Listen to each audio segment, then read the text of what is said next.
সুরেন, চলো সকাল আমরা সুরেনের কাছে যাই, দেখি ও আংটিটা ফেরত দেয় কিনা।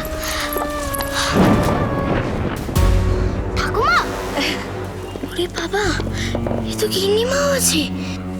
সুরেন দাদু ভাই, দেখি তো নাগমণি আংটি পরে তোমায় কেমন দেখাচ্ছে।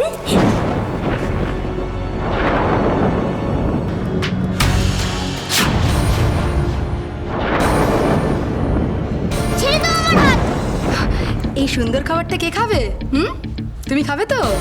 মাখা সন্দেশ আমি খাবো।